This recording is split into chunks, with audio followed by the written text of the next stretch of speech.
ஜெபம் பண்ண கடவோம்.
எல்லா துதி சோஸ்திரத்துக்கும் பாத்திரராகிய எங்கள் அன்பின் தந்தையே, உம்மை போற்றுகிறோம், உம்மை வணங்குகிறோம்.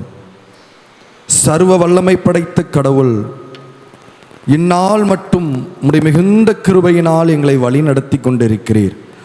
உம்மை ஆராதிக்கிறோம், உம்மை பணிந்து கொள்கிறோம். இதோ உம்முடைய பிள்ளைகளாக உம்முடைய வீட்டிலே உம்மை ஆராதிக்கும்படிக்கு நாங்கள் கூடி வந்திருக்கின்றோம். இந்த ஆராதனை வேளையை நீர் எங்களுக்கு ஆசீர்வதித்து தருவீராக. உம்முடைய நாமத்தை உத்தமமாய் மகிமைப்படுத்தவும் உம்முடைய சத்திய வேத வார்த்தைகளை தியானிக்கவும் எங்களுக்கு நீர் உதவி செய்யும். தேவரீர், நீர் அழைத்து கொண்டு வந்திருக்கக்கூடிய உம்முடைய தாசர்களை எங்கள் மத்தியிலே பயன்படுத்துவீராக. ஆண்டவரே, இந்த ஆராதனையிலே எங்களையே நாங்கள் உமக்கு அர்ப்பணிக்கவும் உம்முடைய நன்மைகளை பெற்றுக்கொள்ளவும் எங்களுக்கு உதவி செய்யும். நீர் மகிமைப்படும், நீர் வழி நடத்தும்.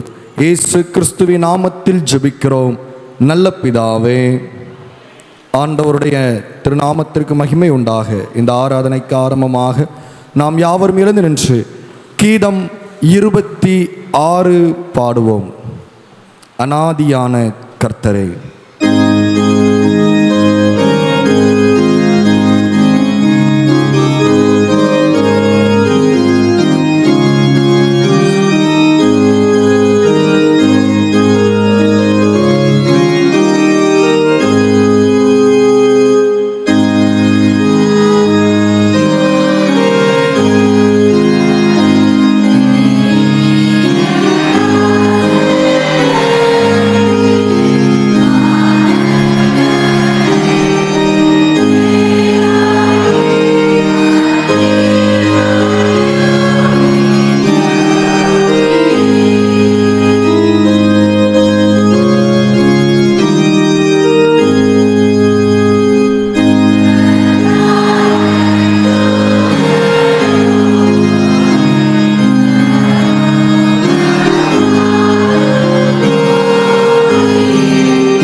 பிதா குமாரன் பரிசுத்தாவின் பெயராலே ஜெபம் பண்ண கடவோம்.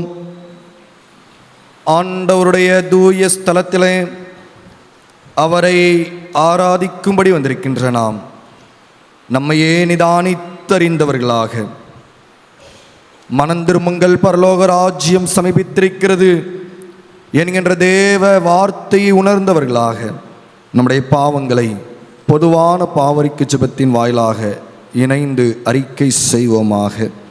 சர்வ வல்லமையும் மிகுந்த இரக்கமும் உள்ள பிதாவே,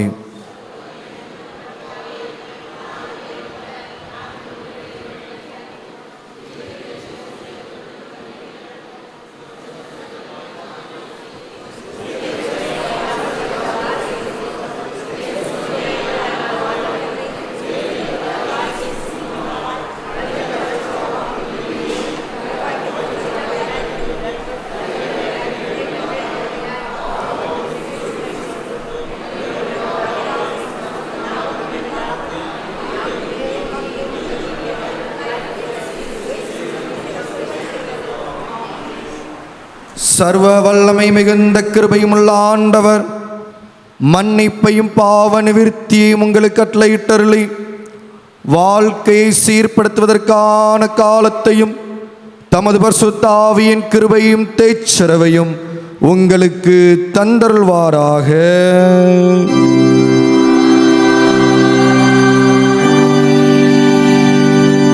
பரமண்டலங்களில் இருக்கிற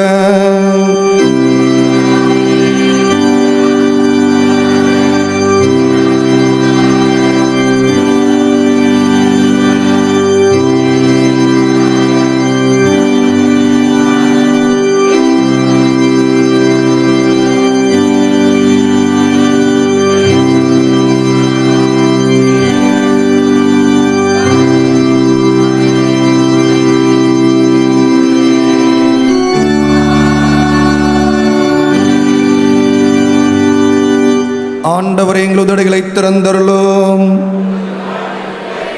தேவனை எங்களை ரட்சிக்க விரைவாய் வாரும். பிதாவுக்கும் குமாரனுக்கும் பரிசுத்த ஆவிக்கும் மகிமை உண்டாவதாக. கர்த்தரை துதியுங்கள்.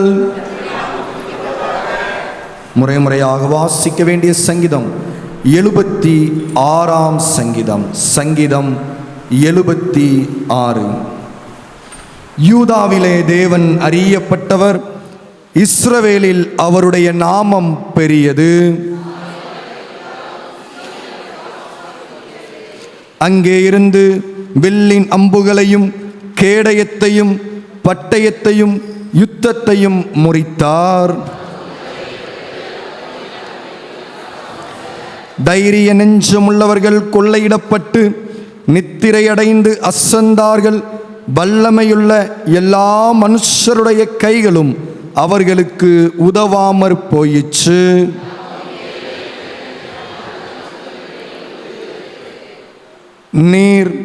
நீரே பயங்கரமானவர்.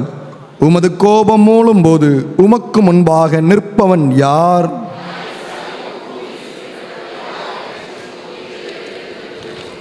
வானத்திலிருந்து நியாய தீர்ப்பு கேட்க பண்ணினீர். பூமி பயந்து அமர்ந்தது.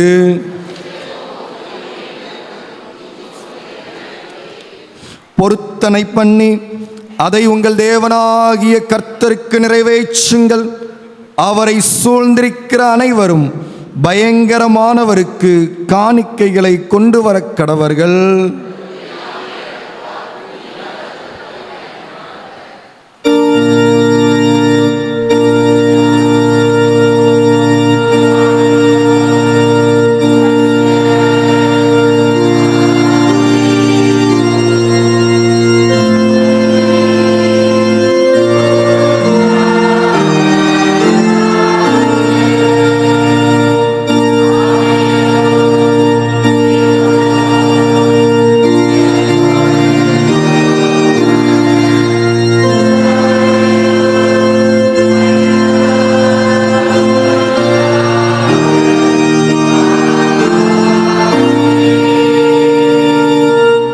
வானத்தையும் பூமியையும் படைத்த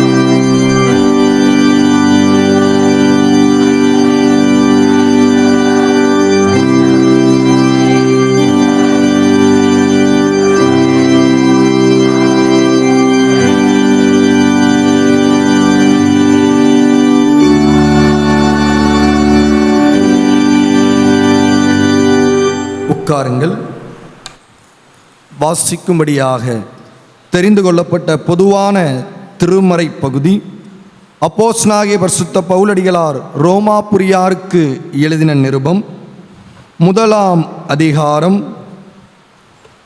13ஆம் வசனம் முதல். ரோமர் அதிகாரம் 1 வசனங்கள் 13 முதல். சகோதரரே, புறஜாதிகளான மற்றவர்களுக்குள்ளே நான் பலனை அடைந்தது போல உங்களுக்குள்ளும் சில பலனை அடையும்படிக்கு உங்களிடத்தில் வர பல முறை யோசனையாயிருந்தேன். ஆயினும் இதுவரைக்கும் எனக்கு தடை உண்டாயிற்று என்று நீங்கள் அறியாதிருக்க எனக்கு மனதில்லை. கிரேக்கருக்கும் மற்ற அந்நியர்களுக்கும் ஞானிகளுக்கும் மூடருக்கும் நான் கடனாளியாயிருக்கிறேன். ஆகையால் ரோமாபுரியாரில் இருக்கிற உங்களுக்கும் என்னால் இயன்ற மற்றும் சுவிசேஷத்தை பிரசங்கிக்க விரும்புகிறேன். கிறிஸ்துவின் சுவிசேஷத்தை குறித்து நான் வெட்கப்படேன். முன்பு யூதரிலும் பின்பு கிரேக்கரிலும் விசுவாசிக்கிறவன் எவனோ அவனுக்கு இரட்சிப்பு உண்டாவதற்கு அது தேவ பலனாய் இருக்கிறது. விசுவாசத்தினாலே நீதிமான் பிழைப்பான் என்று எழுதியிருக்கிறபடி விசுவாசத்தினால் உண்டாகும் தேவ நீதி விசுவாசத்திற்கென்று அந்த சுவிசேஷத்தினால் வெளிப்படுத்தப்படுகிறது.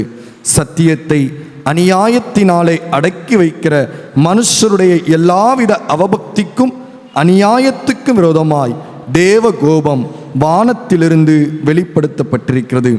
தேவனை குறித்து அறியப்படுவது அவர்களுக்குள்ளே வெளிப்பட்டிருக்கிறது. தேவனே அதை அவர்களுக்கு வெளிப்படுத்தியிருக்கிறார் என்பது. வாசிக்கும்படியான திருமறை பகுதி வாசித்தாயிற்று. கிறிஸ்துவுக்குள் அன்பானவர்களே, ஆண்டவரும் உலக இரட்சகருமாகிய இயேசு கிறிஸ்துவின் ஈடு இணையற்ற இன்ப நாமத்தினாலே உங்கள் யாவரையும் அன்போடு வாழ்த்துகின்றேன். ஆண்டவருடைய அன்பும் அருளும் உங்களோட நிலைத்திருப்பதாக. ஆண்டவருடைய பெரிதான கிருபையினாலே இந்த நாளிலே ஆண்டவரை ஆராதிப்பதற்கு திருச்சபையாக நாம் ஆண்டவருடைய ஆலயத்தில் கூடி வந்திருக்கின்றோம். ஆண்டவர் நமக்கு கொடுத்த இந்த ஸ்லாக்கியத்திற்காக, ஜீவன் சுகம் பலனுக்காக நம் ஆண்டவருக்கு நம்முடைய நன்றியை செலுத்த நாம் கடமைப்பட்டிருக்கின்றோம். அல்லேலூயா, அல்லேலூயா. கிறிஸ்துவுக்கு அன்பானவர்களே, இந்த ஆராதனையை நமக்கு நடத்தி தரும்படிக்கு நம்ம எல்லோருக்கும் அறிமுகமான ஆலங்குளத்தைச் சேர்ந்த அருமையான சுரை சாலமோன் சார் அவர்கள் நம் மத்தியிலே வந்திருக்கிறார்கள். அவர் நல்லூர் நம்முடைய திருச்சபையினுடைய கல்லூரியிலே பேராசிரியராக இன்னும் துணை முதல்வராக பணியாற்றி கொண்டிருக்கிறார்கள். அவர்களை நம்முடைய திருச்சபையின் சார்பாக அன்போடு வாழ்த்தி வரவேற்கின்றோம். அவர்களோடு வந்திருக்கக்கூடிய அன்பு சகோதரர்களையும் சகோதரிகளையும் வாழ்த்தி வரவேற்கின்றோம். தொடர்ந்து அவர்கள் இந்த ஆராதனை வேலையை நமக்கு நடத்தி தருவார்கள்.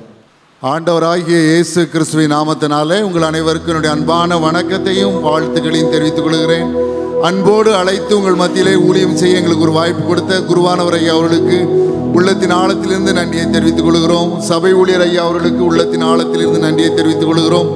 ஆலய பெரியவர்கள், கமிட்டி அங்கத்தினர்கள், வாலிப தம்பி தங்கிகள், சிறு பிள்ளைகள், தாய்மார்கள் அனைவருக்கும் உங்களுடைய வணக்கங்களும் வாழ்த்துகளும் நன்றிகளும் உரித்தாகட்டும். என்னுடைய குழுவினரை அறிமுகப்படுத்த விரும்புகிறேன். கீபோர்டிலே டாக்டர் எபி அவர்கள் நாசரேத் மர்காஷிஸ் கல்லூரியிலே அவர்கள் காமர்ஸ் ப்ரொஃபஸராக பணியாற்றி வருகிறார்கள். ஆராதனை நடத்தும்படி தம்பி சுவி அவர்கள் வந்திருக்கிறார்கள். வள்ளியூரிலே மியூசிக் டீச்சராக பணியாற்றி வருகிறார்கள். பாடல் வேலை நடத்தும்படி அர்சுகா கிரேஸ்லின் வந்திருக்கிறார்கள். இவர்கள் பாளையங்கோட்டை ஜான்ஸ் கல்லூரியிலே ஆங்கில இலக்கியம் MA ஆங்கில இலக்கியம் 1ஆம் ஆண்டு படித்து வருகிறார்கள். அவர்களோடு கூட அவருடைய தாயார் சுகந்தி அக்கா வந்திருக்கிறாங்க. பத்மநாப மங்கல இடத்துல அவங்க ஹெட்மிஸ்ட்ரஸாக பணியாற்றி வருகிறார்கள். அவர்களும் ஒரு சிறந்த சிங்கர், நல்ல ஒரு பாடகர்கள். எங்களுடைய நிகழ்ச்சிகள் யூடியூபிலே உண்டு. நீங்கள் அனைவரும் அதை கண்டுகளிக்கும்படி உங்களை அன்போடு கேட்டுக்கொள்கிறேன். இப்பொழுது ஆராதனை வேலையை நடத்தும்படி சுவியிடமா அர்சுகா கிரேஸ்லிடம் நான் அந்த வேலையை ஒப்படைக்கிறேன். இப்போ நம்ம எல்லாருக்கும் தெரிஞ்ச ஒரு பாடல், அன்பு நேசரை அதிகாலையில் திருமுகம் தேடிங்கிற ஒரு பாடலை பாட போகிறோம். பாடுவோமா? அன்பு நேசரே திருமுகம் தேடி அர்ப்பணித்தேன் என்னையே,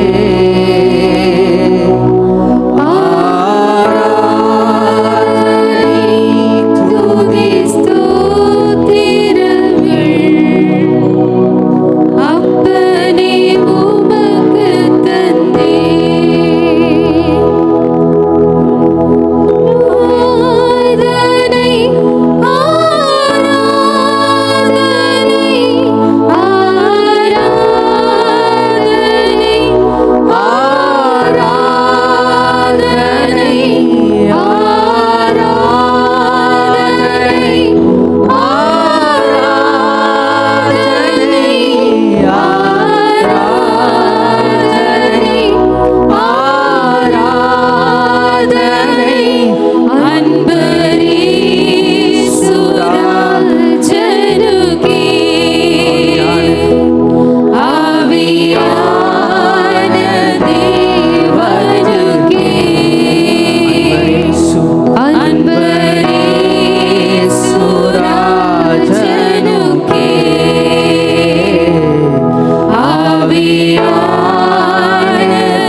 ஹல்லேலூயா. கிட்டாருக்கு ஒன்றுமே ஆகலை, அது நல்லா இருக்குது, பின்னு கொஞ்சம் வளைஞ்சிட்டு அதனால கிட்டார் வாசிக்க முடியலை. ஸோ இப்போ நம்ம ஆண்டவரை துதிக்க போகிறோம். அவருக்கு ஃபஸ்ட்டு நன்றி சொல்கிற விதமாக சில பாடல்களை நம்ம பாட போகிறோம். மொதல் பாட்டு நன்றியால் துதிப்பாடு அப்படிங்கிற எல்லாருக்கும் தெரிஞ்ச ஒரு நல்ல ஒரு பழைய பாட்டை தான் நம்ம இப்போ பாட போகிறோம். எல்லோரும் பாடுவீங்க தானே? நல்ல கைகளை தட்டி கரங்களை உயர்த்தி பாட போகிறோம். ரெடியா? ஓகே. நன்றியால் துதிப்பாடு.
துதிச்சுக்கிட்டே இருங்க. அவர் பெரியவராக இருக்கிறார்.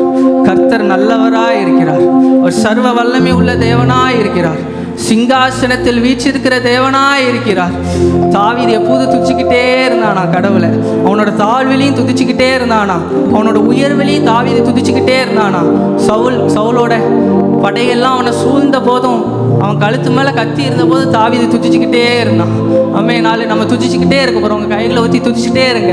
அவரை உயர்த்திக்கிட்டே இருங்க. அவர் பரிசுத்தராக இருக்கிறார். அவர் உயர்ந்தவராக இருக்கிறார். துதிங்க துதிங்க துதிங்க துதிங்க துதிங்க. ஹல்லேலூயா. பரிசுத்தர் பரிசுத்தர் பரிசுத்தர்.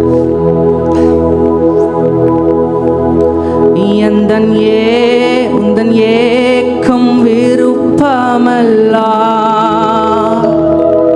என் இதய துடிப்பாக மாற்றும். ஆண்டவர் விரும்புறது அதுதாங்க. உந்தன் ஏக்கம் விருப்பமல்லா, என்னோட இதய துடிப்பாக மாற்றும். துடிப்பாக மாற்றும் என் ஜீவ நாட்கள் எல்லாம்.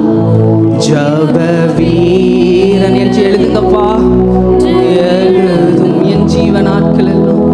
என் ஜீவ நாட்கள் ஜப வீரன் என்று. ஜப வீரன் என்று எழுதும். கைகள் ஆராதனை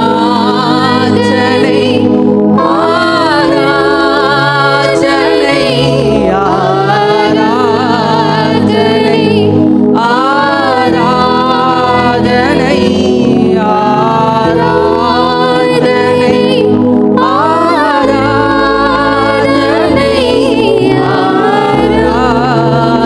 ஆராதனை ஆராதனை.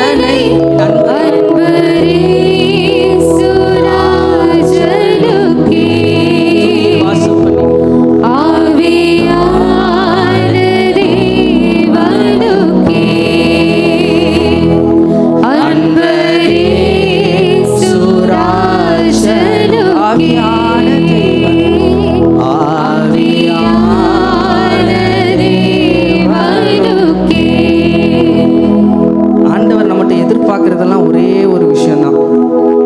நம்மளோட தாழ்விலையும் அவரை துதிக்கிறோமா, நம்மளோட உயர்விலையும் அவரை துதிக்கிறோமாங்கிறது. துதியை அவர் ரொம்ப எதிர்பார்க்கிறார். துதியில் பிரியப்படுகிற தேவனா என் இயேசு இருக்கிறார். துதிக்கிங்களா? அவரை உயர்த்துங்க. அப்பா நான் உங்களை எப்போதும் துதிப்பேன்னு சொல்லுங்க. இயேசுவே என்ன பிரச்சனை வந்தாலும் உங்களை துதிப்பேன்னு சொல்லுங்க. தாவீது சொல்றான், என்னோட நெருக்கத்திலே கர்த்தரை நோக்கி கூப்பிட்டேன், அவரை நோக்கி அபயமிட்டேன், அவரின் சத்தத்தை கேட்டார். நம்ம நெருக்கத்தில் நம்ம யாரை தேடுறோம்? பிரச்சனையை பெருசாக பார்க்குறோமா, ஆண்டவரை பெருசாக பார்க்குறோம்? ஒரு முடிவு எடுப்போம். அப்பா என்னோட நெருக்கத்தில் நான் உங்களை நோக்கி கூப்பிடுவேன்னு சொல்லுங்களேன் எல்லாரும். இயேசுவே என்னோட நெருக்கத்தில் உங்களை நோக்கி கூப்பிடுவேன். ஆவியானவர் இங்கே உலாவிக்கிட்டு இருக்கிறார். அவரை துதிங்க. அவர் நம்மளோட ஜபத்தை கேட்டுக்கிட்டே இருக்கிறார். நம்மளோட துதியை கேட்டுக்கிட்டே இருக்கிறாங்க ஆண்டவர். துதிங்க துதிங்க. அப்பா என்னோட நெருக்கத்தில் உங்களை நோக்கி கூப்பிடுவேன் ராஜா. இயேசுவே என்னோட நெருக்கத்தில் உங்களை நோக்கி கூப்பிடுவேன் ராஜா. நம்ம என்ன வேலை பார்த்தாலும், நம்ம எவ்வளோ உழைப்பை போட்டாலும் அதை விளைய செய்கிற தேவன் ஆண்டவர் மட்டும்தான். ஆமென். நம்ம எவ்வளோ வேலை பார்த்தாலும், எவ்வளோ உழைப்பு போட்டாலும் அதை விளைய செய்கிற தேவன் என் ஆண்டவர் மட்டும்தான். அப்பா என்னோட நெருக்கத்தில் உங்களை கூப்பிடுவேன்னு சொல்லுங்க. அப்பா என்னோட நெருக்கத்தில் உங்களை கூப்பிடுவேன். அப்பா என்னோட மீறுதல்களை மன்னிங்க ராஜா. அப்பா என்னோட பாவங்களை மன்னிங்க ராஜா. அப்பா என்னோட மீறுதல்களை மன்னிங்க. தாவீது சொல்கிறான், என்னோட இள வயதின் பாவங்களையும் என்னோட மீறுதலையும் நினையாதிரும்னு சொல்கிறான். ஆமென். எல்லாரும் சொல்லுங்க, அப்பா என்னோட மீறுதலையும் பாவங்களையும் நினையாதிருங்க ராஜா. அப்பா நினையாதிருங்க ராஜா. அப்பா நீர் பெரியவராய் இருக்கிறீர், நீர் பரிசுத்தராய் இருக்கிறீர், நீர் உயர்ந்தவராய் இருக்கிறீர். அப்பா என்னோட நெருக்கத்தில் உங்களை இனி நான் கூப்பிடுவேன் ராஜா. பிரச்சனையை நான் பெருசாக பார்க்க மாட்டேன், என் தேவனை தான் நான் பெருசாக பார்ப்பேன்னு எல்லாரும் சொல்லுங்க. தயவு செஞ்சு சொல்லுங்களேன். அப்பா அங்கே உலாவிக்கிட்டு இருக்கிறாங்க. பரிசுத்த ஆவியானவர் இந்த இடத்தை நிரப்பி கொண்டு இருக்கிறார். ஹல்லேலூயா. ஸ்தோத்திரம் ஸ்தோத்திரம் ஸ்தோத்திரம். கர்த்தர் பெரியவராய் இருக்கிறார்.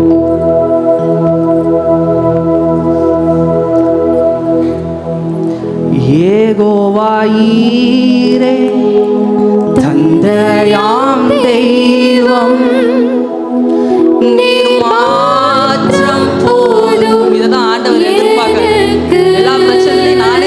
போதுங்க.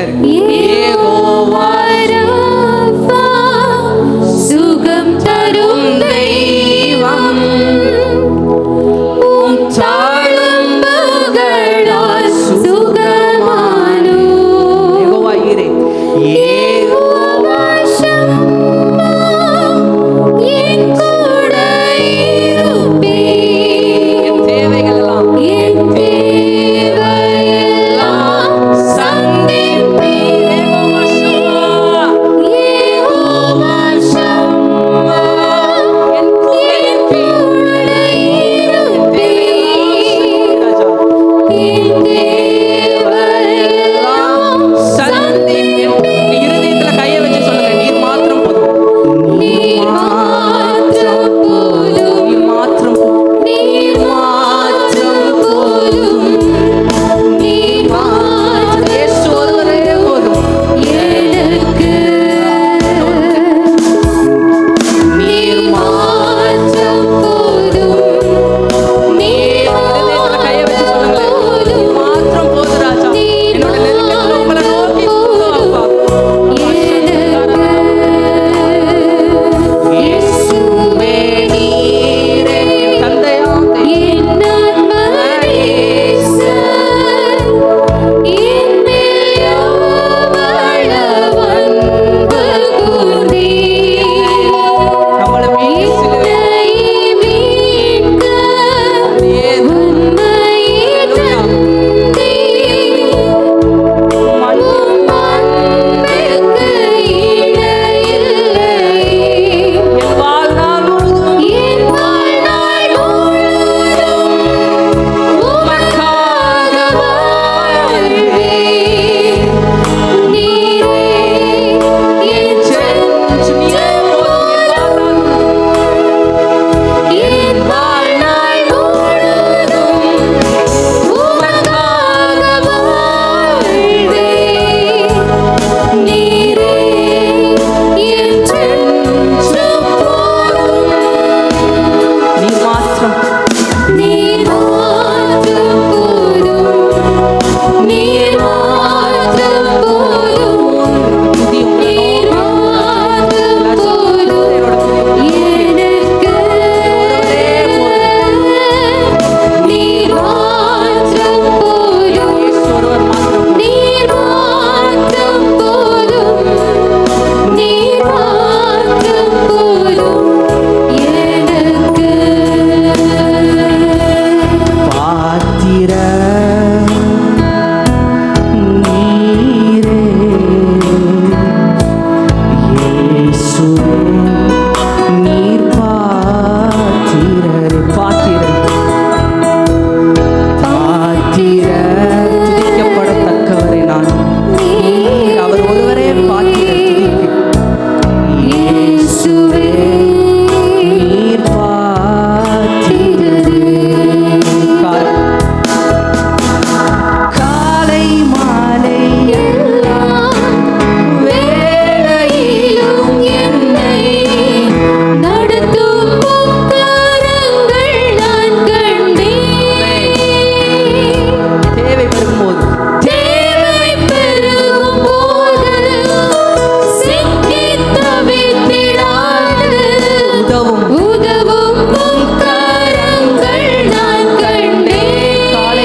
வாழ்க்கையே ராஜா.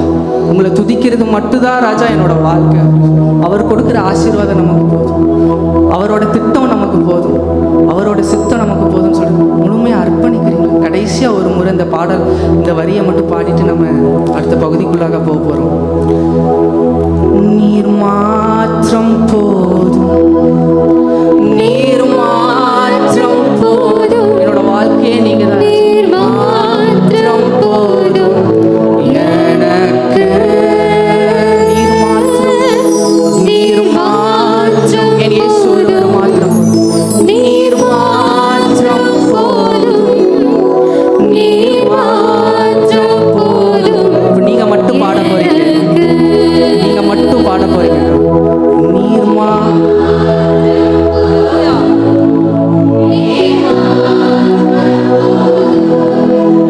நீர் மாற்றம் போதும். என்ன ஒரு விஷயம், ஒரே ஒரு கடைசியாக நீர் இயேசுவே, இந்த என்னோட வாழ்க்கையா நீங்க மாறணும் ராஜா.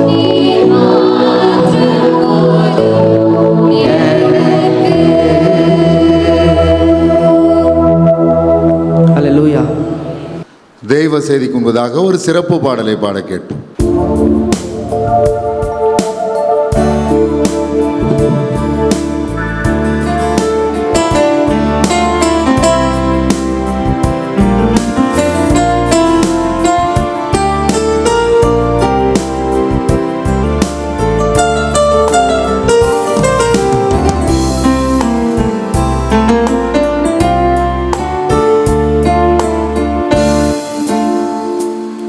நீர் நம்ப பண்ணின உந்தன் வாக்குகளை நினைத்து நிறைவேற்றுவே. நீர் நம்ப பண்ணின உந்தன் வாக்குகளை நினைத்து நிறைவேற்றுவே. மறவாமல் நினைத்தவரே இயேசையா நிறைவேற்றி முடிப்பவரே. மறவாமல் நினைப்பவரே இயேசையா நிறைவேற்றி முடிப்பவரே.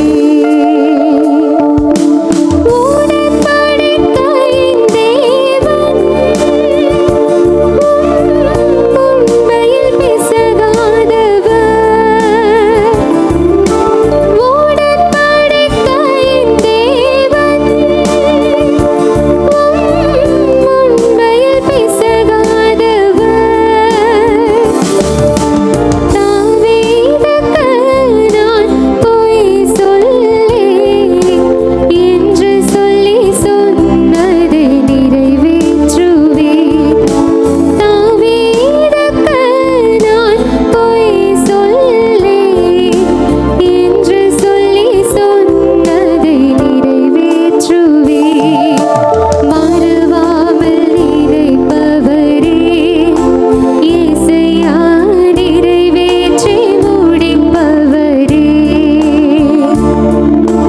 மறவாமல் நினைப்பவரே இயேசையா நிறைவேற்றி முடிப்பவரே. நீர் நம்ப பண்ணின உந்தன் வாக்குகளை நினைத்து நிறைவேற்றுவே.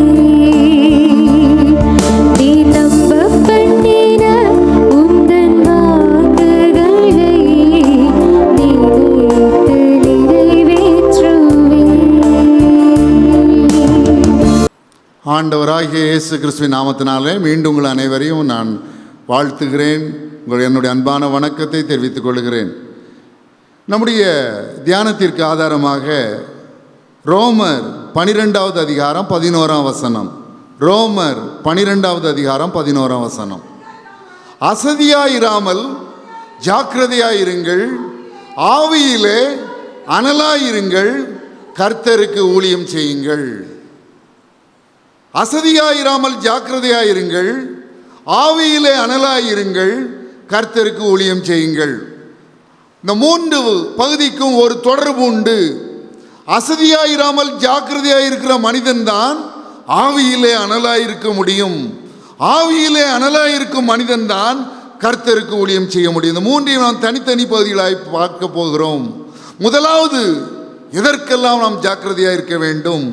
உபாகமங்களின் புத்தகம் 4ஆம் அதிகாரம் 10ஆம் வசனம் ஒரு காரியத்தை சொல்லுகிறது. என்ன சொல்லுகிறது? உன் ஆத்துமாவை ஜாக்கிரதையாய் காத்துக்கொள். உன் ஆத்துமாவை ஜாக்கிரதையாய் காத்துக்கொள். உலகத்தில் நம்ம பார்க்குறோம், எதுக்கெல்லாமோ முக்கியத்துவம் கொடுக்குறாங்க. ஆனால் மரணத்திற்கு பின்பு ஒரு வாழ்க்கை உண்டு. அந்த வாழ்விற்கு நாம் தகுதி பெற வேண்டும் என்றால், அந்த சந்தோஷமான பரலோக ராஜ்யத்திற்கு தகுதி பெற வேண்டும் என்றால், இந்த உலகத்திலே நமக்கு கொடுக்கப்பட்ட அந்த ஆத்துமாவை ஜாக்கிரதையோடும் பரிசுத்தத்தோடும் தூய்மையோடும் காத்துக்கொள்ள வேண்ட என்ற நினைப்பே கிடையாது. அநேகருக்கு எப்போ உலக கவலை தான். உலகத்தில் அந்த ஐஸ்வர்யத்தின் கவலை, மயக்கம், என்ன எதிர்காலத்தை பற்றிய கவலை. இந்த உலகத்தில் என்ன செய்வோம், எதை உடுக்க, எதை உண்பது, எதை எந்த தீர்மானம் எடுப்பது என்று எப்போ பார்த்தாலும் உலக காரியத்திற்கு எடுத்த கவலை தான். வேதம் சொல்லுகிறது, இந்த உலகத்திலே நாம் வாழும் வரை நமக்கு கொடுக்கப்பட்டுள்ள விலையேற பெற்ற அந்த ஆத்துமாவை நாம் பரிசுத்தமாய் காத்துக்கொள்ள வேண்டும். மத்தேயு 16ஆம் அதிகாரம் 26ஆம் வசனம், மார்க் 8ஆம் அதிகாரம் 36ஆம் வசனம், இந்த 2 வேத பகுதிகளும் சொல்கிறது, மனுஷன் உலகம் முழுவதையும் ஆதாயப்படுத்தி கொண்டாலும் தன் ஜீவனை நஷ்டப்படுத்தினால் அவனுக்கு லாபம் என்ன? ஜக்லர், ஜக்லர் என்றால் சர்க்கஸில் பல பல வண்ணமான பந்துகளை அப்படி தூக்கி தூக்கி போட்டு பிடிப்பான், பார்த்துருப்பீங்க. சில பந்து அவன் கையில் இருக்கும், சில பந்து ஆகாயத்தில் மிதந்து வரும், லாவகமாக பிடிப்பான். அப்படி ஒரு ஜக்லர் ஒருத்தன் இருந்தான். அவன் வாழ்நாள் முழுவதும் ஏன் பண்ண மணியை, வாழ்நாள் முழுவதும் சம்பாதித்த பணத்தை வைத்து ஒரு வைர உருண்டையை வாங்கினான். ஒரு நாளிலே அவன் கப்பலிலே பயணம் செய்தான். அந்த வைர உருண்டையை எடுத்துக்கொண்டு கப்பலின் மேல் தளத்திலே இருந்து கொண்டவன் ஒரு கூச்சல் போட்டான். எல்லாரும் மேலே வாங்கன்னு கூப்பிட்டான். கப்பலில் பயணம் செய்த அத்தனை பயணிகளும் மேலே வந்துக்கிட்டாங்க. அவன் சொன்னான், நான் ஒரு ஜக்லர், எத்தனை பந்துகளை போட்டாலும் லாபகமாக ஏறி பிடித்து விடுவேன். இப்பொழுது நான் ஆயுள் முழுவதும் சம்பாதித்த பணத்தை ஒரு வைர உருண்டையாக மாற்றி கொண்டிருக்கிறேன். நான் இப்போ ஒன்று செய்ய போறேன், இதை தூக்கி வீசுவேன். இது இறங்கி வரும், அப்படியே பிடிச்சிருவேன் பாருங்க எல்லாரும் சொன்னான். எல்லாரும் வேண்டாம்ப்பா, இந்த விபரீத விளையாட்டு, இந்த வைர உருண்டையோட விளையாடாதன்னு சொன்னாங்க. அவன் கேட்கல. இந்த வைர உருண்டையை எடுத்தான், தூக்கி போட்டான். அது உயர சென்றது, உயர சென்றது, கண்ணு கெட்டாத தூரத்துக்கு சென்றது, வேகமாக வந்தது, லாவகமாக பிடித்து கொண்டான். அவன் சொன்னான், ஒரு தடவை பிடிச்சிட்டேன், 2வது தடவை தூக்கி போட போறேன். எல்லாரும் வேண்டாம் வேண்டாம், நாங்க வேண்டாம்ப்பா, இந்த ஆயுசு பூரா நீ சம்பாதிச்ச பணம், அதை வச்சு விளையாடாது. நாங்கள் இல்லை, நான் ஒரு ஜக்லர், எவ்வளவு வேகமா பந்து வந்தாலும் பிடிக்கிறவன். இப்போ பாருங்க, நான் அந்த பந்தை தூக்கி, அந்த வைர உருண்டையை தூக்கி வீசினா அது உயர சென்றது, கண்ணு கெட்டாத தூரத்துக்கு சென்றது, வேகமாக வந்தது, லாவகமாக அதை பிடித்து கொண்டான். எல்லாரும் சொன்னாங்க, கை தட்டினாங்க. ஆனால் போதும்பா நாங்க. அவன் சொன்னான், இல்லை, இன்னொரு முறை அதை தூக்கி போட போறேன், பாருங்க எவ்வளவு அது அழகா வந்தால் நான் பிடிச்சிருவேன்னு சொன்னான். வேகமா வீசினா அது போனது, கண்ணு கெட்டாத தூரத்துக்கு சென்றது, விரைந்து கீழே வந்தது. அந்த நேரத்தில் வேகமாக காற்று வீசியது, அவன் கைகளில் இருந்த தவறி ஆழ்கடலிலே சென்று எங்கோ மறைந்து சென்றது. அவன் தலையில் அடிச்சு அடிச்சு அழுதான். எல்லாரும் சொன்னாங்க, எத்தனை தடவை சொன்னோம்ப்பா வேண்டாம் இந்த விபரீத விளையாட்டுன்னு, நீ ஜக்லரா இருக்கலாம், நீ பந்தை போட்டு விளையாடலாம், ஆனால் இது உன் ஆயுசு பூரா நீ சேமித்த பணம், அதை இப்படி பழாக்கிட்டேன்னு சொன்னாங்க. என்ன செய்வது? இதை விட விலையேற பெற்றது நம்முடைய ஆத்துமா. ஒரு நாளிலே ஆண்டவருடைய சிங்காசனத்திற்கு முன்பு இந்த உலகத்தில் நாம் வாழ்ந்த வாழ்க்கை குறித்து கணக்கு ஒப்புவிக்க வேண்டும்.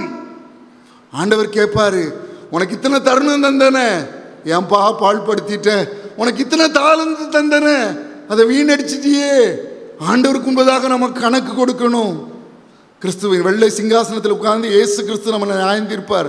இந்த வாழ்க்கையில் வாழ்ந்த வேதம் சொல்கிறது, மனுஷர் பேசும் வீணான வார்த்தைகளை குறித்து கூட நியாய தீர்ப்பு நாளிலே கணக்கு ஒப்புவிக்க வேண்டும். நம்ம பேசுகிற ஒவ்வொரு வீணான வார்த்தைகளை கூட அவர்கிட்ட கணக்கு ஒப்புவிக்கணும். நம்ம ஆத்மாவை நம்ம ஜாக்கிரதையாக காத்துக்கொள்ளணும். அது ரொம்ப முக்கியம். நம்ம அப்படி செய்கிறோமா? நம்முடைய உலக தேவைகளுக்காக நாம் கொடுக்கும் முக்கியத்துவத்தை நம்முடைய ஆத்மா ஜாக்கிரதையாக இருப்பதற்காக நம்ம செலவிடுகிறோமா? நம்ம ஆத்மாவை ஜாக்கிரதையை காத்து கொள்ளுகிறோமா? அது கரைப்படக்கூடாது. தேவனுக்கு முன்பதாய் பரிசுத்தமாய் நிற்க வேண்டும். இந்த ஆத்மாவை ஜாக்கிரதையாய் காத்துக்கொள்ள வேண்டும். இரண்டாவதாக 1 பேதுரு 4ஆம் அதிகாரம் 7ஆம் வசனம் சொல்கிறது, ஜெபம் பண்ணுகிறதில் ஜாக்கிரதை உள்ளவர்களாய் இருங்கள். இடைவிடாமல் ஜெபம் பண்ணுங்கள் ஆண்டவர் அட்வைஸ் பண்ணார். சோதனைக்குட்படாதபடிக்கு விழித்திருந்து ஜெபம் பண்ணுங்கள்ன்றாரு. பேருக்கு ஒரு சின்ன ஜெபம் அப்படி இல்லை. ஒருவேளை உங்களால் நீண்ட நேரம் முழங்கால் படிக்கிட்டு ஜெபம் பண்ண முடியவில்லை என்றால் நாள் முழுவதும் சிறிய சிறிய ஜெபத்தை தேவ சமூகத்தில் ஏறெடுத்துக்கொண்டே இருங்கள். அதில் முக்கியமான ஒரு ஜெபம் அதிகாலை ஜெபம். தேவ பிள்ளைகள், பல தலைமுறையாய் கிறிஸ்தவர்களாய் இருக்கிற தேவ பிள்ளைகள் ஒரு நாளும் அதிகாலை ஜெபத்தை தவறவிடவே கூடாது. நம்முடைய இரட்சகர் தான் நமக்கு மாதிரி, இயேசு கிறிஸ்து தான் நமக்கு மாதிரி. 1 பேதுரு 2ஆம் அதிகாரம் 21ஆம் வசனம் சொல்கிறது, ஏனெனில் கிறிஸ்து நமக்காக பாடுபட்டு நீங்கள் தம்முடைய அடிச்சூடுகளை தொடர்ந்து வரும்படி உங்களுக்கு மாதிரியை பின் வைத்து போனார். 1 யோவான் 2ஆம் அதிகாரம் 7ஆம் வசனம் சொல்கிறது, அவருக்குள் இயேசு கிறிஸ்துவுக்குள் நிலைத்திருக்கிறேன் என்று சொல்லுகிறவன் அவர் நடந்தபடியே தானும் நடக்க வேண்டும். அவர் எப்படி நடந்தாரு? மார்க்கு 1ஆம் அதிகாரம் 35ஆம் வசனம் சொல்கிறது, ஆண்டவராகிய இயேசு கிறிஸ்து அதிகாலையிலே இருட்டோடே எழுந்து வனாந்தரமான ஒரு இடத்திற்கு சென்று ஜெபம் பண்ணினார். தேவகுமாரனாகி அவருக்கே அதிகாலை ஜெபம் என்பது அவ்வளவு அவசியம் என்றால் நமக்கு எவ்வளவு அவசியம்? அதிகாலையில் என்னை தேடுகிறவர்கள் என்னை கண்டடைவார்கள். நீதிமொழிகள் 8ஆம் அதிகாரம் 17ஆம் வசனம் வேதம் சொல்கிறது, மற்ற மனிதர்களிடம் பேசுவதற்கு முன்பதாக செல்போனை எடுத்து மெசேஜ் வந்திருக்கிறதா, வாட்ஸ்அப்பில் ஏதாவது இருக்கிறதா, யூடியூபில் ஏதாவது இருப்பதா, இன்ஸ்டாகிராமில் ஏதாவது இருக்கிறதான்னு பார்க்கறதுக்கு முன்னால், காப்பி குடிப்பதற்கு முன்பதாக, செய்தித்தாளை வாசிப்பதற்கு முன்பதாக, டிவி பெட்டியை திறப்பதற்கு முன்பதாக தேவனோடு உறவாட பழக வேண்டும். தேவனோடு சிறிய சிறிய ஜபங்களை நாள் முழுவதும் எடுக்க பழக வேண்டும். அது நமக்கு ஆசீர்வாதத்தை கொண்டு வர வேண்டும். அப்படின்னா தான் நம்ம இந்த பாவமுள்ள உலகில் பரிசுத்தமாய் வாழ முடியும். இந்த பாவமுள்ள உலகில் நம்மை சுற்றிலும் காணப்படுகின்ற பாவ சூழ்நிலையில் நாம் பரிசுத்தமாய் யோசேப்பை போல, தானியேலை போல, யோபுவை போல, ஜெய கிறிஸ்துவை போல நாம் வாழ வேண்டும் என்றால் நாள் முழுவதும் சிறிய சிறிய ஜபங்களை அதிகாலை தொடர்ந்து படுக்கைக்கு செல்லும் முன்பும் அவரிடத்தில் ஏறெடுத்துக்கொண்டே இருக்க வேண்டும். அது நமக்கு ஆசீர்வாதத்தை கொண்டு வரும். ஜெபம் பண்ணுவதிலே நாம் ஒரு நாளும் தவறக்கூடாது. நாள் முழுவதும் சிறிய சிறிய ஜபங்களை தேவ சன்னிதானத்தில் ஏறெடுத்துக்கொள்ள கொண்டே இருக்க வேண்டும். அது நம்மை பரிசுத்தத்திற்கு நேராய் வழி நடத்தும். மூன்றாவதாக இதிலே ஜாக்கிரதை உள்ளவர்கள் இருக்கணுமா? நீதிமொழிகள் 22ஆம் அதிகாரம் 29ஆம் வசனம் சொல்கிறது, தன் வேலையில் ஜாக்கிரதையாக இருக்கிறவனை நீ கண்டால் அவன் நீசருக்கு முன்பாக நில்லாமல் ராஜாக்களுக்கு முன்பாக நிற்பான். நமக்கு இந்த உலகத்தில் ஒரு பணி கொடுக்கப்பட்டிருக்கிறது. அந்த பணி ஒருவேளை படிப்பாக இருக்கலாம், ஒருவேளை ஏதாவது வேலையாக இருக்கலாம், அல்ல ஒரு தொழிலாக இருக்கலாம். அதிலே உண்மை உள்ளவர்களாக இருக்க வேண்டும், அதிலே ஜாக்கிரதை உள்ளவர்களாக இருக்க வேண்டும். அது இருக்கிறோமா? உண்மையோடும் ஜாக்கிரதையோடும் நமக்கு கொடுக்கப்பட்ட பணியை நாம் செய்ய வேண்டும். நான் இங்கே ஸ்டூடெண்ட்ஸ்கிட்ட சொல்கிறது என்னென்னா, உங்கள் வாழ்க்கை ஒரு வித்தியாசமாக இருக்க வேண்டும். நீங்கள் எல்லாம் எதிர்நீச்சல் போட வேண்டும். ஆத்தோட ஆத்தா போகிறோம், செத்த மீனை மாதிரி இருக்கக்கூடாது. மற்றவர்களை போல வாழ நம் தேவன் அழைக்கவில்லை. பார்த்து எழுதுறது, பேசுறது, எக்ஸாம் ஹாலில் உட்காந்துக்கிட்டு ஆசிரியர்களுக்கு பட்ட பெயர் வைத்து அவரை கேலி செய்தல் போன்ற காரியங்களிலே தேவ பிள்ளைகள் ஒரு நாளும் ஈடுபடக்கூடாது என்று என்னுடைய மாணவ செல்வங்களுக்கு நான் சொல்லுவேன். ஒரு ஹாலில் சூப்பர்வைசர் இல்லைனாலும் நீ பார்த்து எழுதாதன்னு சொல்லுவேன். ஹாலில் சூப்பர்வைசரே இல்லாமல் இருக்கலாம். ஆண்டவர் பார்த்துட்டு இருக்காருல்ல, அவர் தானே பெரிய சூப்பர்வைசர். பார்த்து எழுதாத. ஏன் ஹாலுக்குள்ளே உட்காந்து மிஸ்பிஹேவ் பண்ணணும்? தேவ பிள்ளைகள் தங்களுக்கு கொடுக்கப்பட்ட படிப்பிலோ வேலையிலோ தொழிலிலோ ஜாக்கிரதையோடு இருக்க வேண்டும், உண்மையோடு இருக்க. தேவன் பார்த்து கொண்டிருக்கிறார். நீர் என்னை காணுகிற தேவன் என்று வேதம் சொல்கிறது.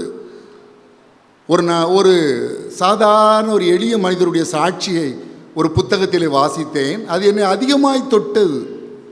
என்ன தெரியுமா?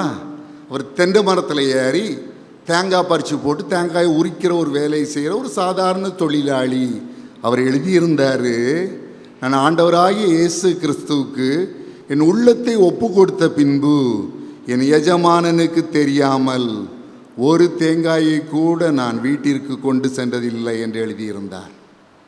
இயேசுவின் பிள்ளை என்பது நம்முடைய படிப்பு ஸ்தலத்திலே, நம்முடைய வேலை ஸ்தலத்திலே, நம்முடைய தொழில் ஸ்தலத்திலே பிரதிபலிக்க வேண்டும். வேலையில ஜாக்கிரதையா இருக்கணும்.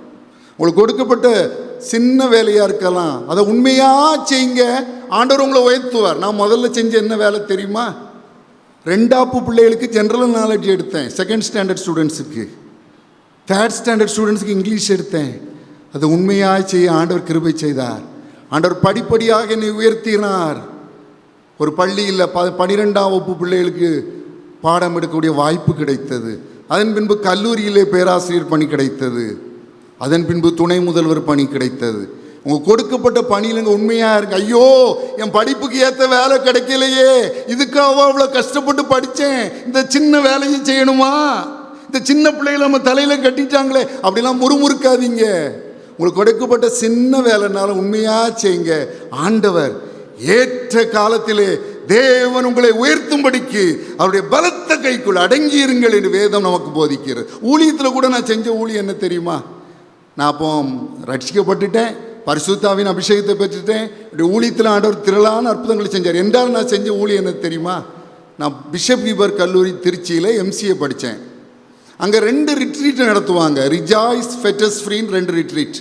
ஆட் செமஸ்டரில் ரிஜாய்ஸ், ஈவன் செமஸ்டரில் ஃபெட்டஸ் ஃப்ரீன்னு 2 ரிட்ரீட் நடத்துவாங்க.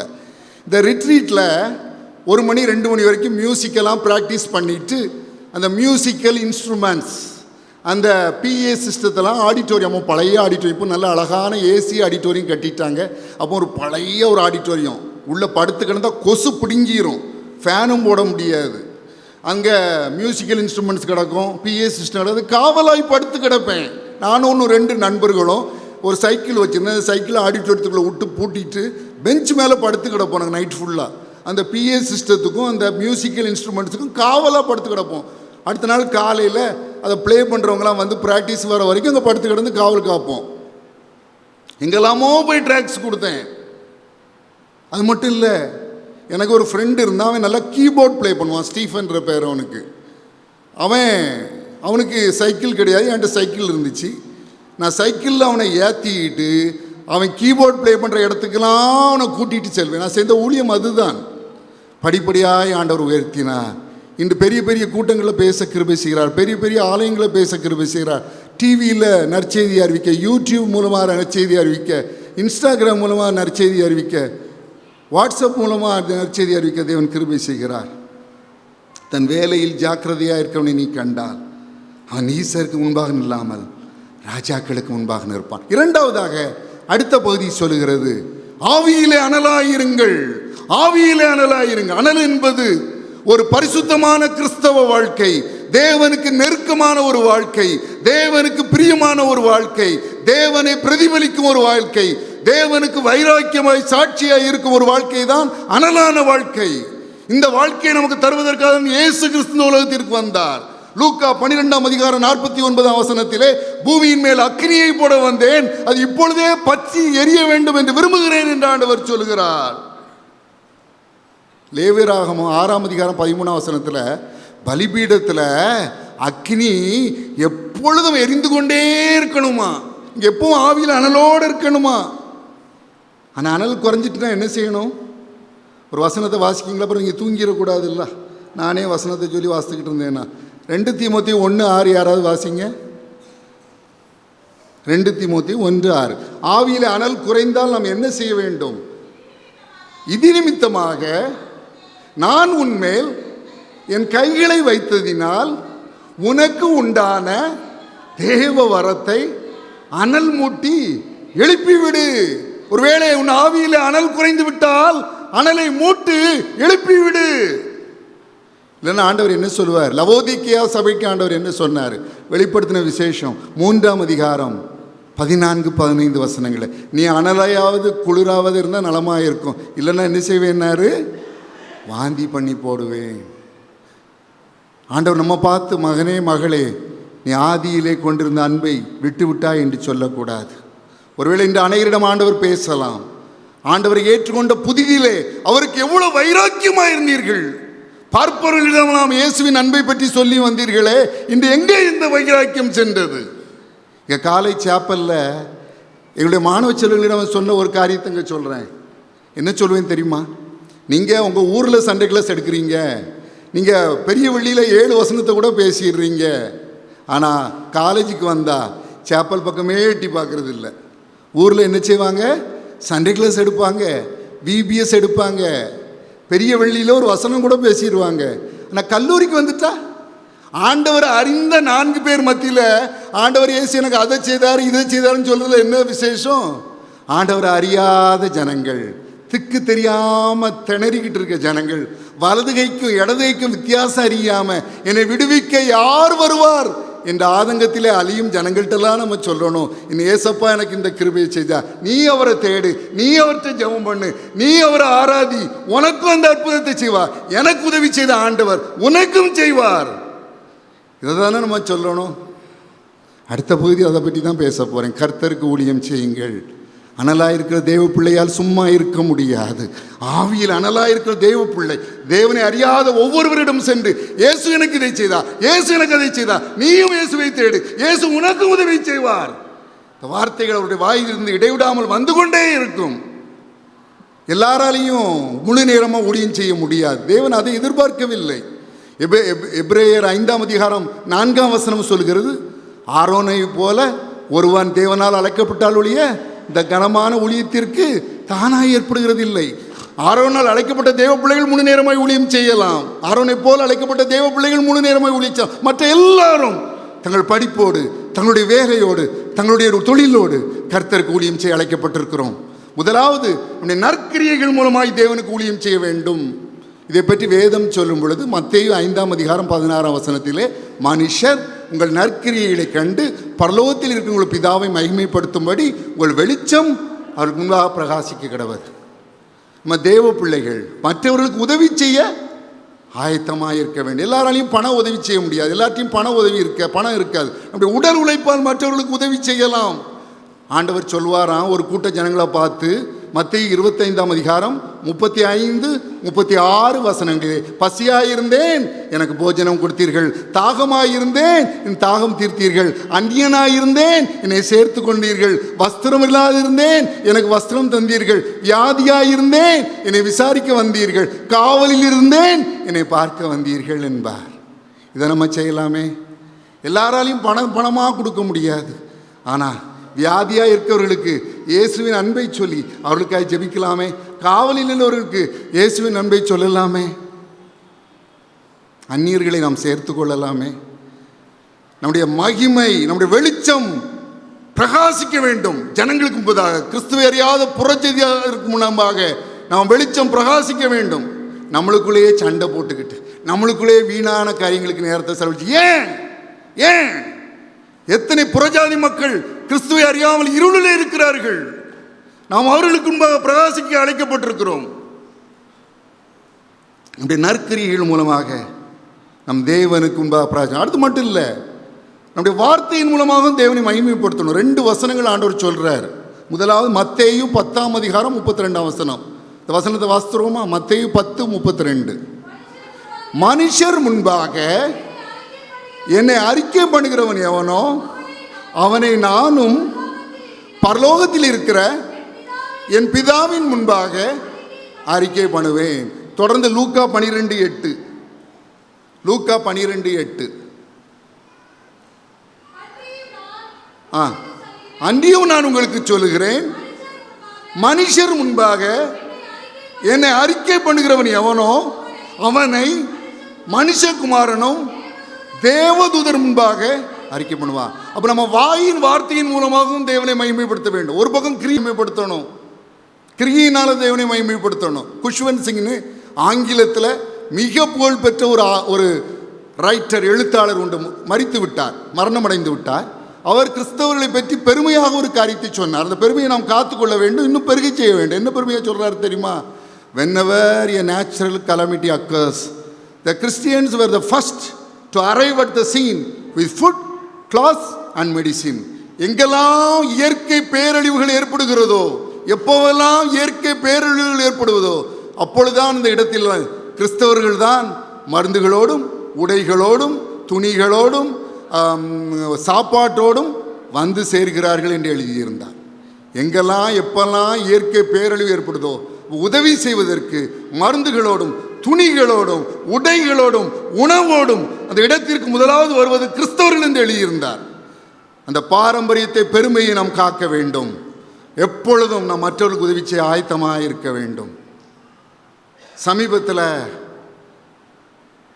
முதல்ல ஒரு விஷயம் ஒரு 2 சம்பவத்தை சொல்கிறேன். முதல்ல ஒரு ரயில்வே ஸ்டேஷனில் ஒரு பையன் கொய்யாப்பழம் விற்றுட்டு இருந்தான். கூடையில் கொய்யாப்பழம் வச்சு விற்றுட்டு இருந்தான். 2-3 சூட்கேஸை வச்சுருந்த ஒரு ஐயா அவனை தட்டி விட்டார். அந்த கொய்யாப்பழம்னா ரயில்வே ஸ்டேஷன் எங்கேயும் சதறிச்சு. அதை பார்த்துக்கிட்டு இருந்த ஒரு மனிதர் ஓடி வந்தார். இங்கேயும் அங்கேயும் ஓடி ஓடி ஓடி ஓடி அவன் அவ்வளோ கொய்யாப்பழத்தையும் பொறுக்கி அவன் கூடையில் வச்சுட்டு அதுக்கு பிறகு அவர் புறப்பட்டு சென்றார். அந்த பையன் கூப்பிட்டு கேட்டானா, அவரை பார்த்து, ஐயா நீங்கள் தான் இயேசுவான்னு கேட்டானா. இவ்வளோ அன்புள்ளவர் ஒருவர் இருக்கார் என்றால் அவர் இயேசு தான் என்று அவன் நினைத்திருக்கிறான். சமீபத்தில் தேவனால் வல்லமையாக பயன்படுத்தப்படுகிற ஒரு தேவ ஊழியர் ஒரு சம்பவத்தை சொல்லியிருந்தாங்க. அவங்க ஒரு ரயில்வேயில் வந்துட்டு இருக்கும் பொழுது ட்ரெயினில் வந்துட்டு இருக்கும் பொழுது மாற்றுத்திறனாளியான ஒரு பிச்சைக்காரன் அவரிடத்துல பிச்சை கேட்டானா. அவருக்கு மாற்றுத்திறனாளியான ஒரு கைகளை இழந்த ஒரு வளர்ப்பு மகள் உண்டு. அதை நினைத்து ஒரு அன்போடு 100 ரூபா கொடுத்துருக்கார். நான் உடனே அந்த வார்த்தையை தான் கேட்டான், நீங்கள் இயேசுதா ஏன் அப்படி கேட்கன்னு கேட்டிருக்காரு. கொஞ்ச நாளைக்கு வந்து ஒருத்தர் பிரசங்கம் பண்ணார், இயேசு கிறிஸ்து மனதுருக்கம் உள்ளவர், அன்பு உள்ளவர், எல்லாருக்கும் உதவி செய்வார்னு, அதனால் நீங்கள் உதவி செஞ்சாலும் நீங்கள் தான் இயேசு கிறிஸ்துவோன்னு நான் நினச்சிக்கிட்டேன்னு கேட்டாங்க. உலகம் நம்மை இயேசுவின் அன்பை பிரதிபலிப்புகிறவர்களாக, இயேசுவை காட்டுகிறவர்களாக, இயேசுவாக மாற வேண்டும் என்று எதிர்பார்க்கிறது.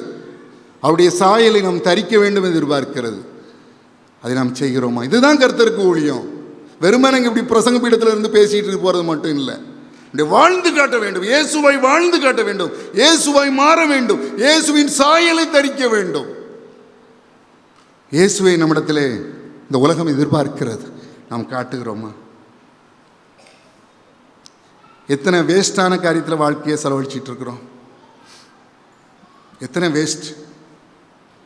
என்ன ஒரு பைசாக்கு பிரயோஜனம் இல்லாத உலக காரியங்களுக்காக ஆண்டவர் சொல்றார், கவலைப்படுகிறதினால் உங்களில் எவன் தன் சரீர அளவோடு ஒரு முழத்தை கூட்டுவான். மத்தேயு 6:27 சொல்லியிருக்கிறார்.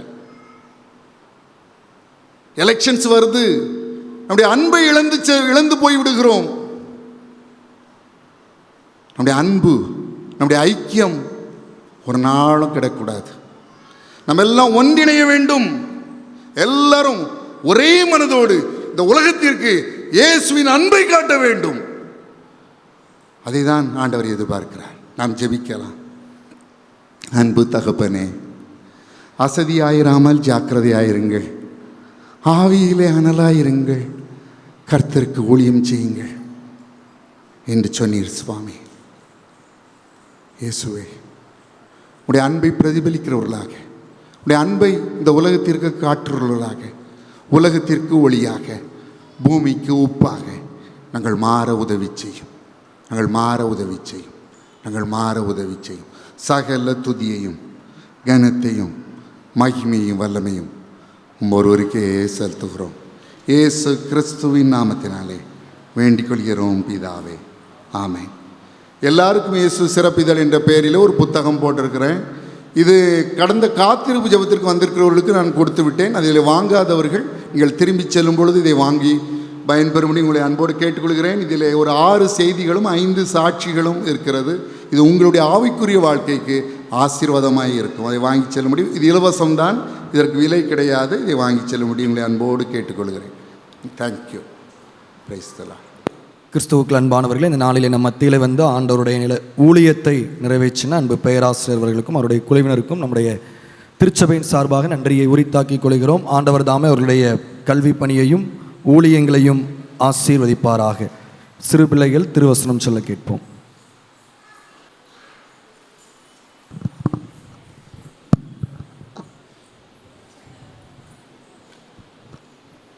செயல்படும் நாங்கள் எல்லாவற்றிலும் புத்தி சொல்லுங்கள். நீதிய திடநச்சர்களை தேற்றுங்கள். பலவினரை தாங்குங்கள். எல்லாவற்றிலும் நீதிய சாந்தமாக இருங்கள். 1 தெசலோனிக்கேயர் 5:14 பின்பாகம். செயல்படும் ஆண்கள் ஒழுங்கில்லாதவர்களுக்கு புத்தி சொல்லுங்கள். திடனாச்சவர்களை தேற்றுங்கள். பலவினரை தாங்குங்கள். நீடிய சாந்தமுள்ளவர்களாக இருங்கள். 1 தெசலோனிக்கேயர் 5:14 பின்பாகம். செயல்படும் ஒளியாக புத்தி சொல்லுங்கள். திடனச்சரை தேற்றுங்கள். பலவினரை தாங்குங்கள். எல்லாத்திலும் நீடி சாந்தமாக இருங்கள். 1 தெசலோனிக்கேயர் 5:14 பின்பாகம். செயல்படும் ஆண்கள்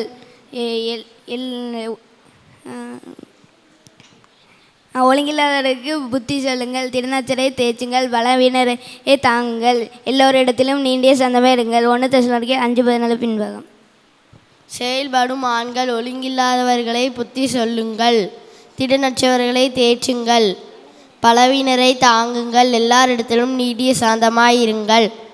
1 தெசலோனிக்கேயர் 5:14 பின்பாகம். செயல்படும் ஆண்கள் ஒழுங்கில்லாதவர்களுக்கு புத்தி சொல்லுங்கள். திடனற்றவர்களை தேற்றுங்கள். பலவீனரை தாங்குங்கள். எல்லாரிடத்திலும் நீடிய சாந்தமாய் இருங்கள். 1 தெசலோனிக்கேயர் 5:14 பின்பாகம்.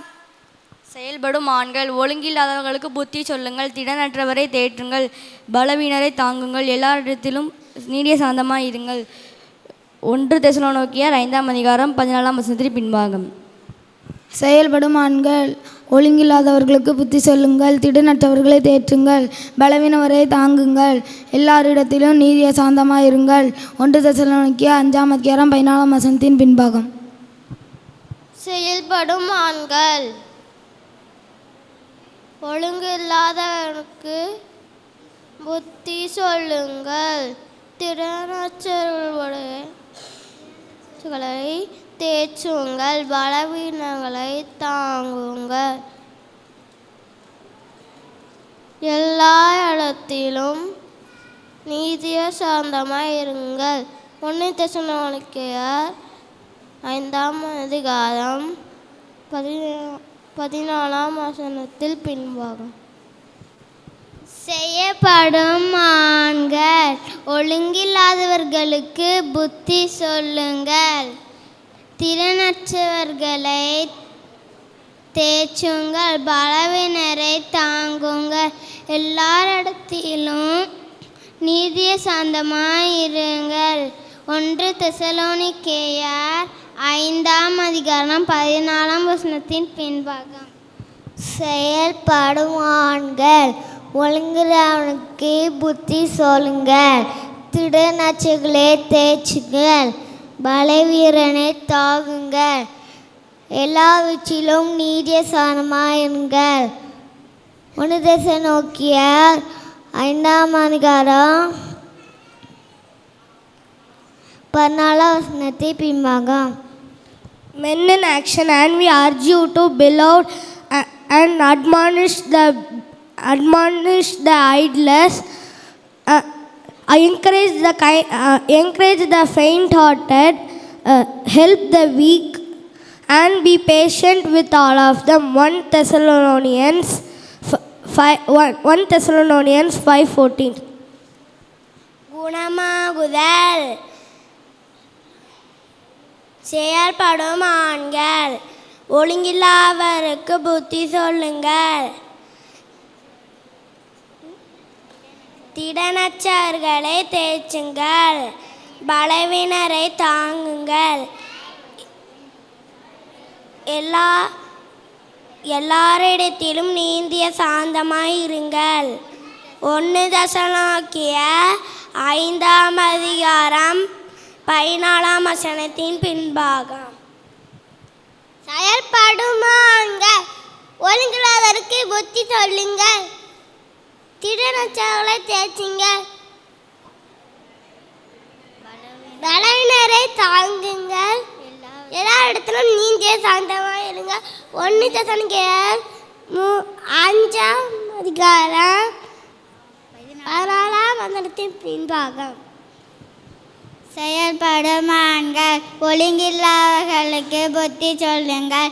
திறனற்றவர்களை தேற்றுங்கள். பலவீனரை தாங்குங்கள். எல்லாவற்றையும் நீடிய சாந்தமாயிருங்கள். 1 தெசலோனிக்கேயர் 5:14 பின்பாகம்.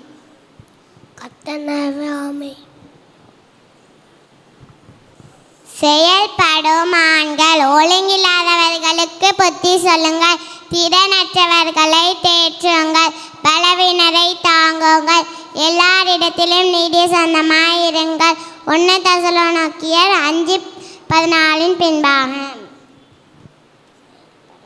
செயல்படும் ஆண்கள் ஒழுங்கில்லாதவர்களுக்கு புத்தி சொல்லுங்கள். திடனற்றவர்களை தேற்றுங்கள். பலவீனரை தாங்குங்கள். எல்லாரிடத்திலும் நீடிய சாந்தமாயிருங்கள். 1 தெசலோனிக்கேயர் 5:14 பின்பாகம். செயல்படும் ஆண்கள் ஒழுங்கில்லாதவர்களுக்கு புத்தி சொல்லுங்கள். திடனற்றவர்களை தேற்றுங்கள். பலவினரை தாங்குங்கள். எல்லாரிடத்திலும் நீடிய சாந்தமாயிருங்கள். 1 தெசலோனிக்கேயர் 5:14 பின்பாகம். செயல்படும் ஆண்கள் ஒழுங்கில்லாதவர்களுக்கு புத்தி சொல்லுங்கள். திடனற்றவர்களை தேற்றுங்கள். பலவீனரை தாங்கள். எல்லாரிடத்திலும் நீடிய சாந்தமாயிருங்கள். 1 தெசலோனிக்கேயர் 5:14 பின்பாகம். செயல்படும் ஆண்கள் ஒழுங்கில்லாதவர்களுக்கு புத்தி சொல்லுங்கள். திடனற்றவர்களை தேடுங்கள். பலவீனரை தாங்குங்கள். எல்லாரிடத்திலும் நீடிய சாந்தமாயிருங்கள். 1 தெசலோனிக்கேயர் 5:14 பின்பாகம்.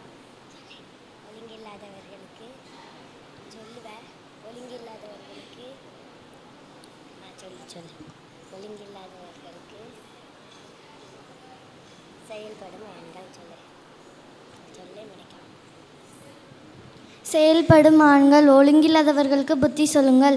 திடனற்றவர்களை தாங்குங்கள். பலவீனர்களை தாங்குங்கள். எல்லாரிடத்திலும் நீடிய சாந்தமாய் இருங்கள். 1 தெசலோனிக்கேயர் 5:14 பின்பாகம். செயல்படும் ஆண்கள் ஒழுங்கில்லாதவர்களுக்கு புத்தி சொல்லுங்கள். திடனற்றவர்களை தேற்றுங்கள். பலவீனரை தாங்குங்கள். எல்லாரிடத்திலும் நீடிய சாந்தமுள்ளவராயிருங்கள். 1 தெசலோனிக்கேயர் 5:14 பின்பாகம். செயல்படும் ஆண்கள் ஒழுங்கில்லாதவர்களுக்கு புத்தி சொல்லுங்கள். திடனற்றவர்களை தாங்குங்கள். எல்லாரிடத்திலும் நீடிய சாந்தமாயிருங்கள். 1 தெசலோனிக்கேயர் 5:14 பின்பாகம். செயல்படும் ஆண்கள் ஒழுங்கில்லாதவர்களுக்கு புத்தி சொல்லுங்கள். திடனற்றவர்களை தேற்றுங்கள். பலவீனரை தாங்குங்கள். எல்லாரிடத்திலும் நீடிய சாந்தமாயிருங்கள். 1 தெசலோனிக்கேயர் 5:14 பின்பாகம். செயல்படும் ஆண்கள் ஒழுங்கில்லாதவருக்கு புத்தி சொல்லுங்கள். திடனற்றவர்களை தேற்றுங்கள். பலவீனரை தாங்குங்கள். எல்லாரிடத்திலும் நீடிய சாந்தமாயிருங்கள். 1 தெசலோனிக்கேயர் 5:14 பின்பாகம். செயல்படும் ஆண்கள் ஒழுங்கில்லாதவர்களுக்கு புத்தி சொல்லுங்கள். திடனற்றவர்களை தேற்றுங்கள். பலவீனரை தாங்குங்கள். எல்லாரிடத்திலும் நீடிய சாந்தமாயிருங்கள். 1 தெசலோனிக்கேயர் 4:15 பின்பாகம். செயல்படும் ஆண்கள் ஒழுங்கில்லாதவர்களுக்கு புத்தி சொல்லுங்கள். திடனற்றவர்களை தேற்றுங்கள். பலவீனரை தாங்கள். எல்லாரிடத்திலும் நீடிய சாந்தமாயிருங்கள். 1 தெசலோனிக்கேயர் 5:14 பின்பாகம். செயல்படும் ஆண்கள் திறனற்றவர்களை தேற்றுங்கள். பலவீனரை தாங்கள். செயலற்றவர்களை தேற்றுங்கள். பலவீனரை தாங்கள். எல்லாரிடத்திலும் நீடிய சாந்தமாயிருங்கள். 1 தெசலோனிக்கேயர் 5:14 பின்பாகம். செயல்படும் ஆண்கள் ஒழுங்கில்லாதவனுக்கு புத்தி சொல்லுங்க. திடனற்றவரை தேற்றுங்க. பலவீனரை தாங்குங்க. எல்லா நேரத்திலும் நீதியில் சாந்தமாக இருங்க. 1 தெசலோனிக்கேயர் 5:16 பின்பாகம். செயல்படும் ஆண்கள் ஒழுங்கில்லாதவர்களுக்கு புத்தி சொல்லுங்கள், திடனற்றவர்களை தேற்றுங்கள், பலவினரை தாங்கள், எல்லா இடத்திலும் நீர் சாந்தமாயிருங்கள். 1 தெசலோனிக்கேயர் 5:14 பின்பாகம். செயல்படும் ஆண்கள் ஒழுங்கில்லாதவர்களுக்கு புத்தி சொல்லுங்கள், பலவினரை திடனற்றவர்களை தேற்றுங்கள், பலவினரை தாங்குங்கள், எல்லாரிடத்திலும் நீதியை சாந்தமாயிருங்கள். 1 தெசலோனிக்கேயர் 5:14 பின்பாகம்.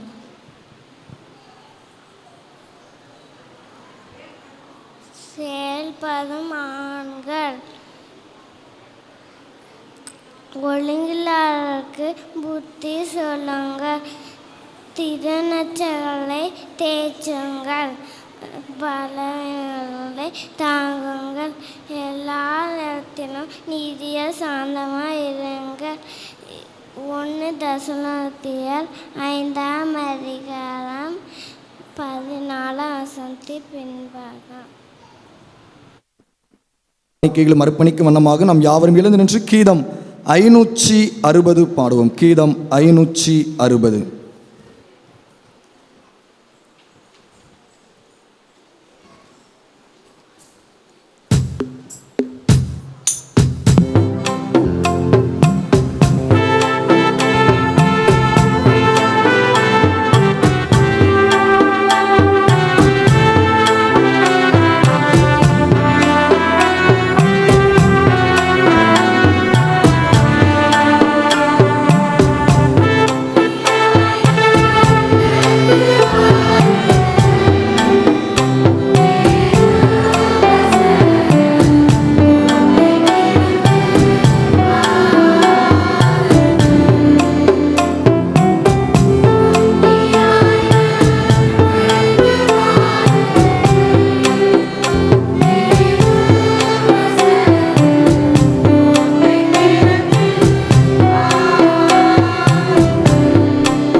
வண்ணமாக நம்முடைய காணிக்கைகளும் அர்ப்பணிப்போம். ஆபேலையும் அவருடைய காணிக்கைகளும் அங்கீகரித்த ஆண்டவரே, எங்களையும் நாங்கள் படைத்திருக்கக்கூடிய காணிக்கைகளும் அங்கீகரித்த ஆசீர்வதியும் உடைய சன்னிதானத்தில் ஆண்டவரே, குடும்பமாய் வந்து காணிக்கை படைத்திருக்கக்கூடிய புதுமண தம்பதியினரை கர்த்தர் ஆசீர்வதியும். பொருத்தனை காணிக்கைகள், தோத்திர காணிக்கைகளை படைத்திருக்கக்கூடிய ஒவ்வொருவரையும் கர்த்தர் ஆசீர்வதிப்பீராக. தொடர்ந்து இவற்றை உடைய நாம மகிமைக்காக, உடைய ராஜ்ய விருத்திக்காய் பயன்படுத்த அருள் செய்யும்.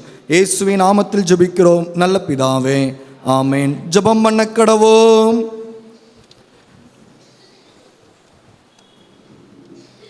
மகா பரிசுத்தமும் கிருபை நிறைந்த எங்கள் அன்பின் தந்தையே, தூயாதி தூயவரே, உம்மை போற்றுகிறோம், உம்மை வணங்குகிறோம்.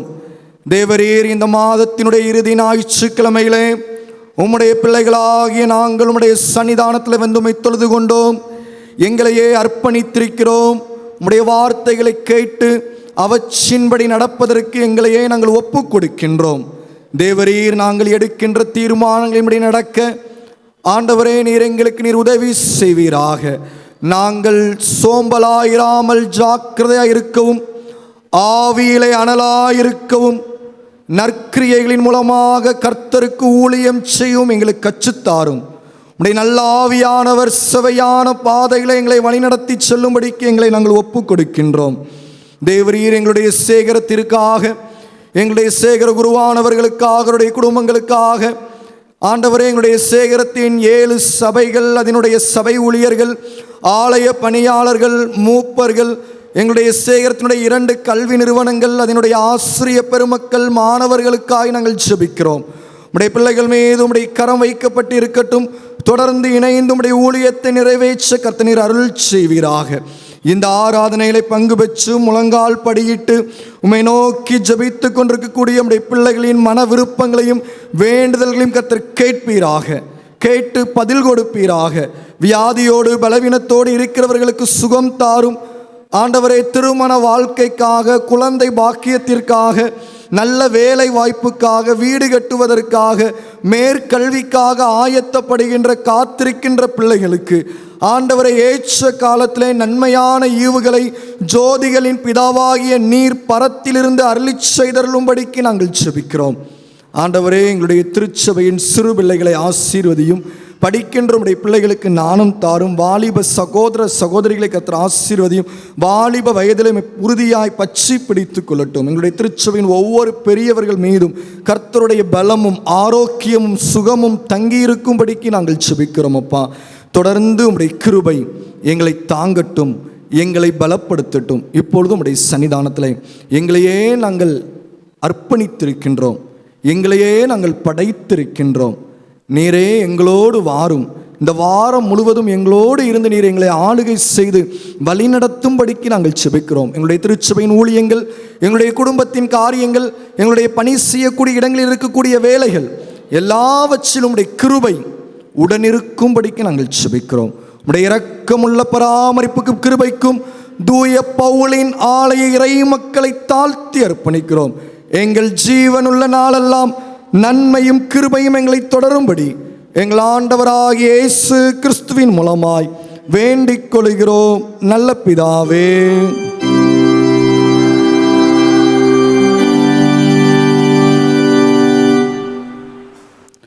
ஆண்டவருடைய ஆலயத்திலிருந்து உங்களை ஆசீர்வதிக்கிறோம். ஆண்டவராகிய இயேசு கிறிஸ்துவின் அருளும் கடவுளின் அன்பும் தூயாவியானவருடைய நட்புறவும் நல்ல ஆசீர்வாதமும் உங்களுடனே கூட இன்றும் என்றும் நிறைவாய் நிலைத்திருப்பதாக.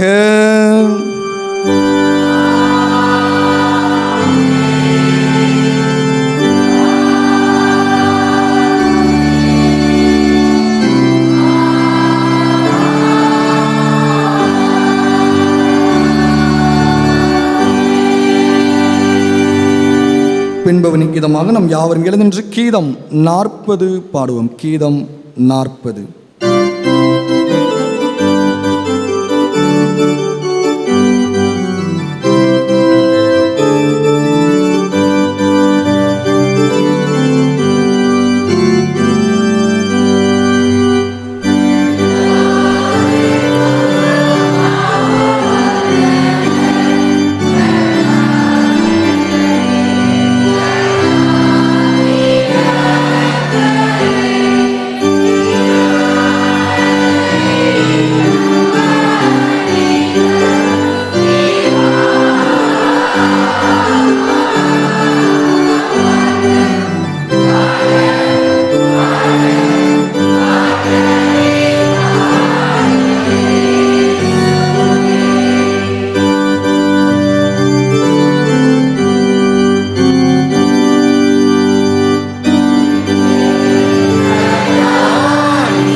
கண்மலையும் மீட்பருமாகிய ஆண்டவரே, நாங்கள் ஏறெடுத்த இந்த ஆராதனையும் நாங்கள் வாழப்போகின்ற நல்வாழ்வும் உடைய சன்னிதானத்தில் எப்பொழுதும் ஏற்புடையதாய் இருப்பதாக.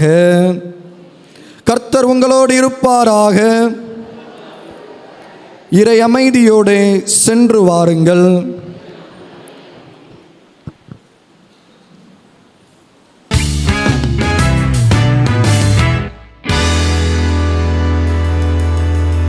எல்லாருக்கும் நம் இயேசு